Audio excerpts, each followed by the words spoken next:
Reka nongere mbasuhuze kandi mbahe ikaze inshuti bakunzi ba Bwiza TV, abakomeje gukurikira Bwiza TV mu bice bitandukanye murimo, ndavuga bari mu Rwanda, mvuga bari mu karere ka Afurika y'Uburasirazuba, mvuge abari ku mugabane wa Afurika mwese, mvuga bari mu Burayi, mvuga bari muri Amerika, mvuga bari muri za Oceani, abari mu birwa bitandukanye mu mazi, mu nyanja, abantu mwese aho muherereye mu bice bitandukanye mukaba mugiye gukurikira iki kiganiro, reka mbabwire ngo mukomeze kugira ibihe byiza. Ubu rero turi ku itariki ya 26 nibwo ndi gukora iki kiganiro, kubera yuko ndabizi ko hari umuntu uzakibona tutakiri kuri 26, ariko nawe nukibona uzamenye igihe cyakorewe. Niyo mpamvu abari kumwe nanjye kuri no tariki mukibonye nyine kuri no tariki mbabwiye ngo mukomeze kuryoherwa na weekend murimo.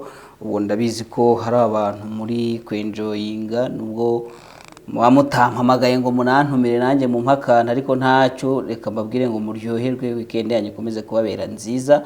Nanjye rero nje gukomeza kuyiba ryohereza, ariko mbagezaho updates, kubera yuko hari siroga ivuga ngo ikintu cya mbere ni amakuru. Burya rero biriya bintu mutazabireba ngo mubirenze ingohe, niko bimeze. Ikintu cya mbere ni amakuru. Ubu rero nabwo ngiye kubagezaho amakuru akomeje kuvugwa, kubera yuko murumva ko duheruka gukora ikiganiro kera, bamaze gucaho ibintu byinshi. Ikiganiro nk'iki ngiki kiba gikeneye kugira ngo mbahe updates z'ibikomeje kuvugwa. Muzi yuko hano kuri Bwiza TV ikintu cyitwa amakuru tugiha agaciro gakomeye cyane. Ndesha Drake rero nsenga, rero ndabibutsa za ngingo zo gukora subscribe, gukora share, gutanga comments, hanyuma mukanakora like, kugira ngo dukomeze kubana, tukomeza kwagura umuryango mugari wa Bwiza TV. Ari naho mpera mbabwira ngo kuri iyo gahunda mubona itambuka aho hasi, kuri ubwo butumwa butambuka aho hasi, ndabizi muzi gusoma, mu busome, hanyuma ababishoboye mu bushyire mu bikorwa, mudutere inkunga twagure ibikorwa bya Bwiza TV ndetse na bwiza.com. hanyuma ubwo kandi mpite nanabibutsa gusoma no kuri bwiza.com, kubera yuko hano kuri Bwiza TV dukora ibiganiro bike ugereranyije n'amakuru menshi abari kuri bwiza.com. mugezeho rero mwayasoma yose. Mukanya turaza kubagezaho ikindi kiganiro bita uruvugiro special, nibwo tuza kubasuhuza rero, tugasuhuza abakunzi ba Bwiza mu buryo bwabo bw'umwihariko, umuntu ku wundi, ariko currently muri ano masaha ubunje kubagezaho amakuru akomeje kuvugwa. Niyo mpamvu ntari butinde mu mayira cyangwa ngo mbasuhuze, kubasuhuza biraza gukorwa muri ayo masaha. So ubu tuvugana isasu riri kuvuza ubuhuha hagati ya M23 ndetse na coalition ya FRDC. Iyo mvuze coalition ya FRDC bamvuga FRDC n'abambari bayo batandukanye, barimo FDLR, barimo ingabo z'u Burundi, barimo abamercenaires, barimo muri rusange ikitwa Wazalendo. Wazalendo yose ubwo iba yamanukanye na FRDC kurwanya M23. Ubu rero iyo mirwano muri ano masaha iri kuba, ariko kandi yanatangiye mu gitondo cya kare cyo kuri itariki ya 26. Bikaba bivuga yuko iri sasu riri kuvuzwa mu duce dutandukanye twari dusanzwe tukontororwa n'umutwe wa M23. Ibindi nkaba mbikesha ubutumwa bugufi buri ku rukuta rwa Twitter rwa Bertrand Bisimwa. Uyu ni umuyobozi wa M23 ishami rya politiki, yavuze yuko muri iki gitondo ukuraswa kongeye kukubura, hakabangwa ari ukuraswa kuri gukorwa na coalition cyangwa se ni coalition ya Kinshasa, bakaba ngo bari kurasa mu gace ka Kirorirwe, ariko by'umwihariko ngo bakaba bari muri localité ya Kikuku ndetse na Nyanzare. Akaba ngo bari kurasa batarebye, kubera yuko ngo bari kurasa ahantu hatuwe n'abantu, bakarasa ku maduka, bakarasa ku bitaro bivurirwamo abantu byensiri, bakarasa ku bigo by'amashuri ndetse no ku nsengero hose muri utwo duce yaramaze kuvuga haruguru. Akavuga yuko rero ngo ibyo ngibyo biri kuba mu gihe abatuye aho ngaho bo bafite n'ikibazo cy'inzara, kubera yuko bamaze igihe nyine mu buhunzi no mu ntambara, ku buryo ngo kubona ibyo kurya bigoye. Akavuga yuko bari kuzenguruka cyangwa se kuzerera mu mihanda batazi what next, batazi ikigomba gukurikiraho. Ubu rero ngo niko bimeze. Ariko kandi inkuru mushobora no kubona kuri bwiza.com yo iravuga yuko FRDC nubwo bimeze gutyo iri kwigamba ko yabujije M23 kwerekeza muri Sake. FARDC ikaba ivuga yuko ngo ku wa gatandatu washize no kuvuga ejo hashize byari ku itariki ya 25 z'ukwezi kwa 11 ngo yabujije inyeshyamba za M23 gutera imbere zerekeza mu mujyi wa Sake muri teritwari ya Masisi ho muri Kivu y'Amajyaruguru Gensire. Ibi ngibi bikaba bikurikira imirwano ikomeye yahuje impande zombi muri Kirorirwe ku muhanda wa Sake Kicanga. Bikavugwa yuko ibisasu bya M23 ngo byibasiye ibirindo by'ingabo z'iki gihugu cya Repubulika Iharanira Demokarasi ya Kongo. Iyi mirwano ikaba yarabaye nyuma y'iminsi 3 M23 yongeye kwigarurira umujyi wa Mweso wo muri teritwari ya Masisi. Nkuko amakuru rero aturukayo abivuga, bakavuga yuko ngo indi mirwano yavuzwe kuri wa gatatu muri utwo duce two muri teritwari ya Masisi yariyo yatangije nyine uru rugamba rwo kugaragaza ko M23 ishobora kuba ishaka kwerekeza muri Sake. Aha rero bakavuga yuko ngo yari imirwano nko mu duce twa Karenga muri parike y'igihugu ya Virunga na Kirorirwe no ku muhanda ugana Kicanga. Kandi bakavuga yuko ibyo ngibyo byatumye M23 bigaragara yuko ngo yari ifite gahunda yo gufata agace ka Sake. Ariko kuri iki cyumweru bakaba banavuga yuko imirwano yakomeje nyine nkuko nari maze kubibabwira, ariko ikaba ari imirwano nyine ikomeje mu gihe FARDC ivuga yuko muri rusange icyo yabashije kugeraho ari ukubuza M23 kwerekeza aho ngaho Isake. Yoyo niko ibitekereza, ikavuga yuko yabikoze ikabigeraho binyuze mu kuba yarabashe kwihagararaho muri utwo duce dutandukanye. Gusa nkuko nyine M23 bitangaza, imirwano irakomeje kandi kugeza ubu ngubu nta yandi makuru arenze ko tuzi yuko M23 ariyo igenzura agace ka Mweso ndetse n'izikirorirwe, nubwo bwose bakomeza kuzirasaho ariko n'ubundi ziracyari mu maboko ya M23. Nuko nguko naba mbabwiye kubijyanye n'urugamba uko rwifashe muri ano masaha turi kuvugana muri cyangwa se muri masaha ndi muri iki kiganiro. Andi makuru aturukayo hakurya nyine mu burasirazuba bwa Repubulika ya Demokarasi ya Kongo niho twibanda. Murabizi ko twebwe tuba turi ahari amakuru, niho tuba turi. Rero andi makuru aturukayo muzi yuko hari ibikorwa byo kwiyamamaza bikomeje hagati y'abakandida bashaka kuzayobora kiriya gihugu bagasimbura Felix Antoine Tshisekedi. Abakandida bahabwa amahirwe ni nka batatu ukurikije uko ibikorwa byo kwiyamamaza biri kugaragara. Hari kugaragara Tshisekedi nk'usanzwe ari ku butegetsi, afite abayoboke benshi kuri tere aho yiyamamariza, agakurikirwa na Moise Katumbi, nawe biragaragara ko ngo abantu bari kuza kumushyigikira ari benshi, ndetse no mu kwiyamamaza yo wumvisha amagambo cyangwa ibikorwa zivuga uri kumva yuko Tshisekedi ariho harashaka kubwiriramo Moise Katumbi, na Moise Katumbi agashaka kubwiramo Tshisekedi. Bigaragara ko abo babiri ari nkaho ari bo bari guhangana. Hanyuma ariko hakazana Martin Fayulu nawe biri kugaragara yuko nawe ari kugenda agira abayoboke bakeya, ubwo ari kuza nko ku mwanya wa gatatu, ariko ibikorwa byo kwiyamamaza byo birakomeje. So mpise mbivugaho rero ibikorwa byo kwiyamamaza ibyabaye ku wa gatandatu washize, hagaragayeho n'ubundi kwa guterana amagambo nari mbabwiye kwatangijwe na Tshisekedi. Nkurikije uko na byanariza, Tshisekedi yararahitwa ngo Gemena, avuga yuko ngo niba niko yabwiye abaturage bari baje kumushyigikira nyine muri ako gace, bari bagaragaje ko baje kumva nyine uko yiyamamaza. Arababwira ati kwiyamamaza kwanjye niko kugomba guhabwa agaciro, niba mugira ngo ndababeshya muzarebe abandi bantu duhanganye bose barebe cyangwa mwumve ibyo bavuga, ariko cyangwa munababaze. Ahangaha niho hari igikubiye mu byo yashakaga kuvuga, ati muzababaze niba muzi yuko mbabeshya, mubabaze utera inkunga imitwe iteza umutekano muke mu burasirazuba bw'igihugu cyanyu cya Repubulika ya Demokarasi ya Kongo. Ubwo rero yashakaga kuvuga ko ngo niba bibabaza bazabaza Moise Katumbi, kandi akanavuga ko ngo Moise Katumbi atazatinyuka nyine ngo kuvuga u Rwanda nkuko we aruvuga. Akavuga rero ati icyo ni ikimenyetso cy'uko Moise Katumbi atari umukongomani, ahubwo ni umuntu ushyigikiwe n'amahanga arimo nyine n'u Rwanda nkuko we abivuga. Moise Katumbi rero nawe yahise amusubiza, niko nababwiye nabibonye nkaho yamusubizaga ko nawe yagiye kwiyamamaza kuri uwo munsi. We yiyamamarizaga kanze mbarebera agace yiyamamarijemo ku wa gatandatu. Moise Katumbi yarari kwiyamamariza aho bita gute, ndabona ngo ni muri rompuwe bita VGH, ariko ubwo ntabwo ndi kumenya agace neza. Agace yararimo ngo ni muri Butembo, hari ni muri Commercial City of Butembo. Niho yarari kuri wa gatandatu ku itariki ya 25. Aha rero yarahavugiye ati they say that I'm a candidate from abroad. How many trips have they made? I'm a stock candidate. I'm going to build roads here. I'm going to bring you power.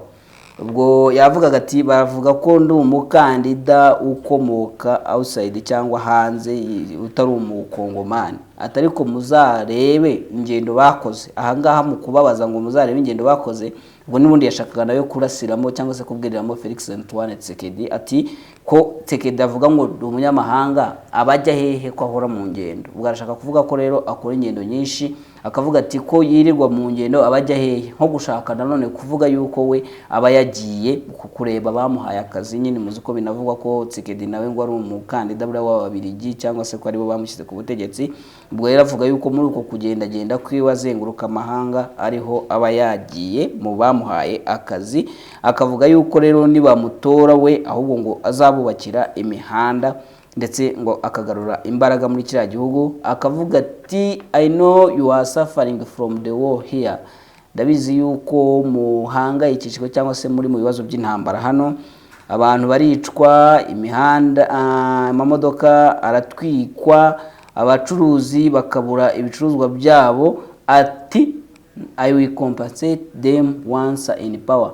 Nzabasubiza ibyabo babuze nindamuka ngeze ku butegetsi. Ati kamwe mu kazi cyangwa se imwe mu mirimo cyangwa se imwe mu nshingano za leta ni ugusubiza abacuruzi ibyabo baba baburiye mu ntambara. Ati rero ibyo ngibyo nzabibakorera. Uko niko Katumbi yavuze muri kariya gace aho yiyamamarizaga. Abandi nyine biyamamaza barimo nka Martin Fayulu bo bagaragaye ko ibyo bavuga ari ibisanzwe, nabo bakomeza kugenda bemerera abaturage ibintu bitandukanye. Ubwo rero kubijyanye nuko binameze kuri uyu Moise Katumbi, hari indi nkuru ivuga ko mu rwego rwo kumukasa Perezida Felix Antoine Tshisekedi akoresheje imbaraga nyine ziwe nk'umuperezida kuko aracyari in power, ngo hari imfashanyo Moise Katumbi yari yageneye abadeplace b'intambara byarangiye itabagezeho kubera yuko abapolisi ba kiriya gihugu babyitambitse banga ko iyo mfashanyo itangwa. Inkuru mushobora kubona ku binyamakuru bitandukanye iravuga yuko ngo yari imfashanyo Katumbi yageneye abaturage nk'ibikorwa asanzwe akora, kubera yuko ngo asanzwe ari umukristo gatolika kandi ngo bakaba bagira ibyo bita nyine ibikorwa by'urukundo Caritas. Ati rero nibwo buryo yari yageneyemo inkunga abadeplace b'intambara, atariko abapolisi banze yuko iyo nkunga itambutswa cyangwa se igezwa ku baturage. Hano umwe mu bantu ba Moise Katumbi waruhagarariye igikorwa cy'itangwa ry'iyo nkunga, ngira ngo wenda nkizeho nk'ijwi rye kugira ngo twumve uko yabisobanuraga. Et voici caritative attitrée pour distribuer. C'est un acte de cœur, c'est un acte d'engagement. Je disais que pendant le volcan, il a donné $301 000. On a tout détourné. Nous avons amené ici au camp plus de 65 tonnes de vivres et non-vivres pour les déplacer. Ils ont tout volé, ils ont pillé. Et le président Moïse a dit cette fois-ci, je remets une institution caritative attitrée pour distribuer son don. Et la police intervient et à Kanyawichinya et à Boulengo. Et voici les gens vont dormir affamés, un gouvernement qui ne peut rien leur donner et qui les empêche de bénéficier d'un don d'un compatriote. C'est vraiment méchant. Alors nous sommes en pleine période électorale, un don de Moïse Katumbi. Certes, le pouvoir en place refuse à ce que ce don puisse être donné aux déplacés de guerre. Que pouvons-nous comprendre par cela? Est-ce que une peur est exprimée par le régime Tshisekedi tremble. Ati Tshisekedi ari gutitira imbere ya Katumbi. Tshisekedi tremble comme un enfant. Mais Moïse Katumbi ne fait pas de dons de manière des Congolais un objet de campagne. Il n'est pas comme ceux qui ont créé le M23 pour avoir un discours de campagne, non. Ngo Katumbi ntago yatanze no nkunga nko kugira ngo ashyigikire cyangwa se yigarurire abatora, nkuko Tshisekedi yaremye ngo M23 ngo kugira ngo abashe kwigarurira abazamutora cyangwa se kwigarurira amatora, kubera yuko hari abantu bamwe bizera yuko ngo M23 ishobora kuba yaruye umutwe nyuma yuko Tshisekedi arebye akabona gucreatinga insecurity muri kiriya gihugu, muri kariya gace, aribyo bizatuma abaturage bongera kumutora, kubera yuko bazatekereza ko ari uzayishyiraho iherezo iyo insecurity. Ariko nyine ni ibivugwa, ntabwo uko bigaragara wabihamya, kubera yuko hari uburyo Tshisekedi agaragara ahubwo afite imyumvire igaragara ko yinjiriwe n'aba FDLR, ukurikije nuko n'abasesenguzi batandukanye basesengura bakavuga ko iyo myumvire ya FDLR ariyo yatumye yiyumvamo urwango agomba kwanga abarwandafone cyangwa se abavuga ikinyarwanda bo muri DRC, akaba ariyo mpamvu yaremye coalition zitandukanye zo kubarwanya. Lui, c'est son habitude. Chaque fois qu'il passe par Goma, il pense à tout ce qui souffre. Il a construit un orphelinat ici. Il a aidé les Virunga, les Kabash. Il a mis la pelouse synthétique au stade délimité. Et c'était pendant la campagne. C'est un cœur qui donne. Et nous avons des photos vous le voyez dans les églises, des réveils là. Regarde la méchanceté de l'homme. Alors que le comportement doit être... So ni inkunga wenda ntabwo nshobora kuzishyiramo ngo muzibone kuko ntabwo ari video zacu. Twirinda cyane gukoresha amavideo atari ayacu mw'iyi minsi, ariko uko bigaragara ni imifuka ishobora kubirimo ibishyimbo cyangwa se wenda umuceri cyangwa se wenda ibigori, ndetse hakagaragara n'imodoka yuzuye amamatera biryamirwa nyine, bakavuga ko nyine ari byo bari bazaniye abaturage mu bikorwa byabo by'urukundo, kubera yuko batekereza yuko ariko bafasha abaturage baba deplace bizi ntambara zo muri DRC. Bakavuga bati rero bitandukanye nuko Tshisekedi n'igisirikare n'igipolisi babitekereje, kuko bo batekereje yuko ari kugira ngo twigarurire abatora, ndetse ko ntatekereza ko nabyo byaba ari ikibazo, kuko nawe na Tshisekedi naho yagiye atanga n'amafaranga byanya byo bigaragara, ndetse bikanavugwa ko abakandida bo muri cya gihugu bose babikora. Sinzi impamvu polisi zitambitse Katumbi, bishoboka ko ani kubera yuko nyine babona yuko ari we uri guhangana cyane na Tshisekedi, ndetse akaba ari kumurya isyata burenge. Rero akavuga ati ntago ibingi bari ubwa mbere tubikoze, twarabikoze muri Virunga, twarabikoze n'ahandi hantu batandukanye. Mwumvishe yagiye avuga ati ntabwo ari ukugira ngo twigarurire abatora nk'uko Tshisekedi yabikoze kugira ngo abashe kwigarurira abantu. We ibyo bavuga ariko yakoze ngo ni ukurema umutwe wa M23. Ndumva ari ibyo naba mvuze muri DRC.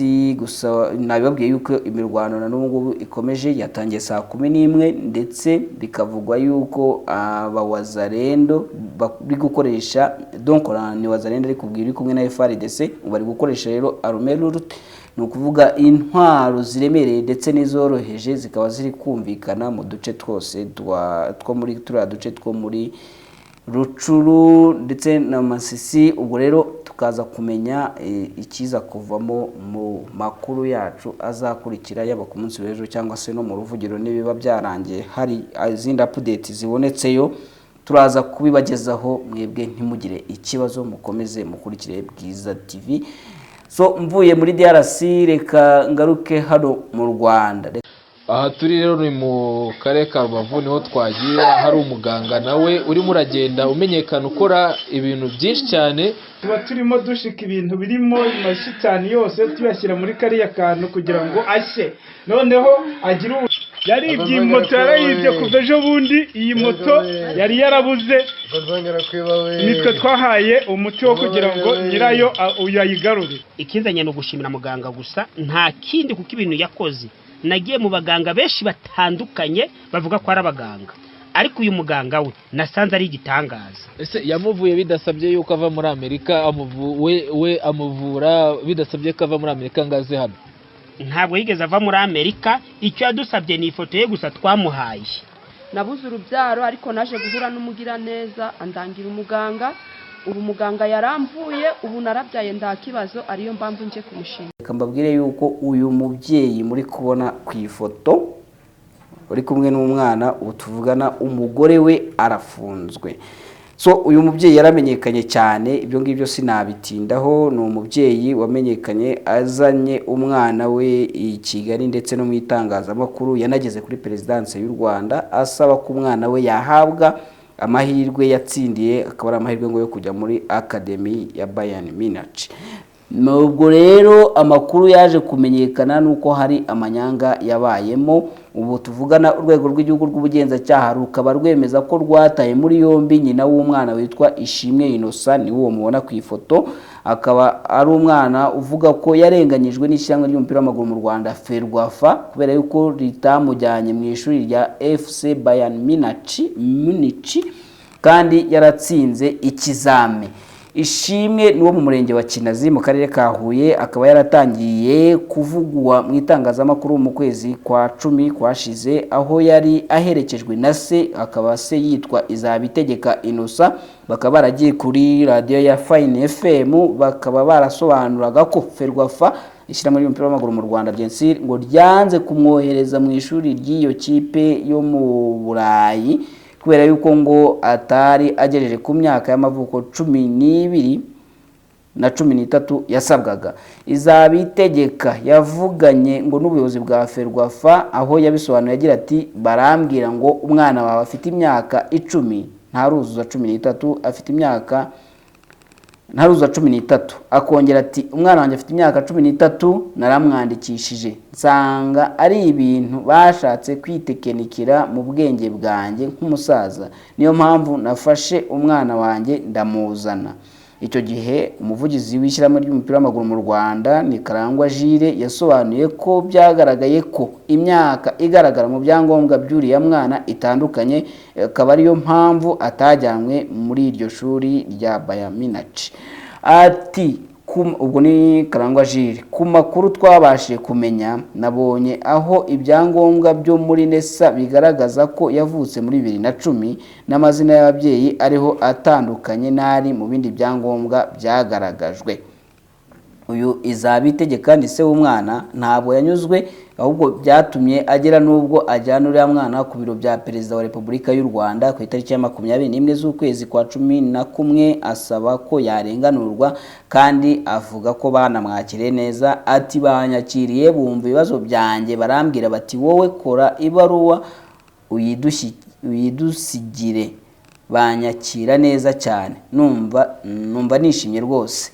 So uyu mugabo yakomeje avuga ko ku munsi wakurikiyeho, nuvuga ku itariki ya 22 z'ukwezi kwa 11 ngo umukozi wo muri Perezidanse yamuhamagaye amusezeranya ko ikibazo cy'umwana we kigiye gukurikiranwa. Ati numvise nishimye kuko hari n'umukozi ukora muri Perezidanse umpamagaye mu kanya muri iki gitondo pe, barambwira bati rwose umwana umureke ajye kwiga, ubundi tugiye gukurikirana ibibazo tuzaguha umwanzuro.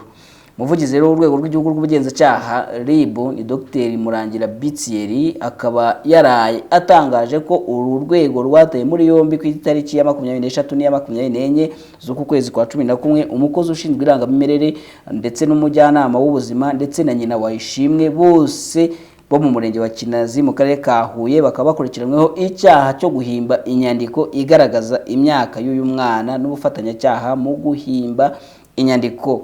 Nyina wa Ishimwe akaba ngo aza muri no dosiye kuko bivugwa ko akekwaho kwifashisha umujyanama w'ubuzima n'ushinzwe irangamimerere, bakamuha ifishi igaragaza ko uyu mwana yavutse mu Kwakira 2010, ibyangombwa byagombaga kumufasha koherezwa muri iriya shuri ry'iriya kipe, nyamara ngo amakuru ari ku ifishi atandukanye n'ari ku bindi byangombwa.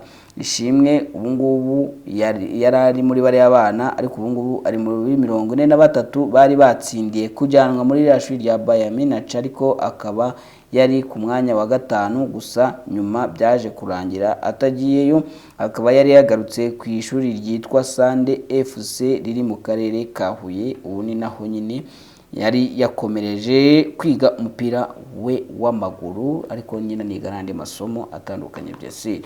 Ndumva ari icyo ngicyo twaba tuvuze kuri iyi nkuru. Ubu nyine ari mu maboko ataraye umubyeyi w'uriya mwana, azira ko byaba yaragize uruhare mu kubeshya cyangwa se mu guhindura ibyangombwa kugira ngo umwana we arebe ko yagira amahirwe. Ubwo ibindi turabiharira ubutabera, tuzategereze icyo inzego zibishinzwe cyangwa se inkiko zizanzura. Gusa ntibikuraho ko hari urujijo ku kuba aba bana bose baragiye bagaragaza abagiye bagaragara mu itangazamakuru nibo byarangiye bafashwe, bigaragara ko hari amanyanga yari abyihije inyuma. Ubu rero ibizakurikiraho tuzagenda tubimenya mu makuru yacu azagenda akurikira.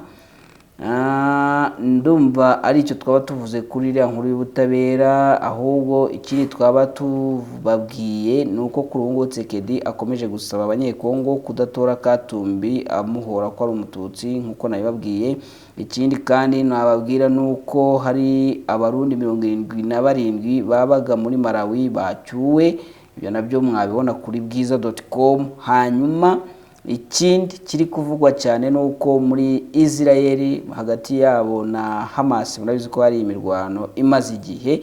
Ubu rero tuvugana harekuwe icyiciro cya kabiri cy'imbohe z'abanya-Israel zari zarafashwe na Hamas, bikaba ari abarekuwe barimo n'abanya-Thailand ndetse n'abandi bo mu bindi bihugu bitandukanye. Inkuru ikavuga ko byabaye kuri iki cyumweru hakaba harekuwe abanya-Israel 13 ndetse hakaba harimo n'abenegihugu bo muri Thailand, bose bakaba bageze muri Israel mu irekurwa rya kabiri ry'abafashwe bugwate bavanywe muri Israel bagafatwa na Hamas. Nshuti bakunzi ba Bwiza TV rero reka mbashimire ko tubanye muri ano makuru, mbibutse gukomeza gukora subscribe, mukomeze kandi gukora share, mukomeze gutanga comments, hanyuma munakomeze gukora like. Ikindi kandi munakomeze kudutera inkunga. Shadrack Niyonsenga aya ari amakuru agezweho nabagezagaho, ariko bidakuyeho ko tuza gukomeza kubana no mu bindi biganiro bitandukanye Bwiza TV dukomeza kuza kugenda tubagezaho kuri uyu munsi. Abari muri weekend mukomeza kuryoherwa na weekend yanyu, hanyuma namwe abari mu kazi mukomeze kugira akazi keza, hanyuma kandi mukomeze no guhaha muronke. Mwibuke kandi no gukomeza kusenga kubari ku cyumweru cyangwa se kubari mu nsengero, mukomeze kugira icyumweru cyiza n'imigisha myinshi ibagereho. Mugire ibihe byiza, Imana ibarinde.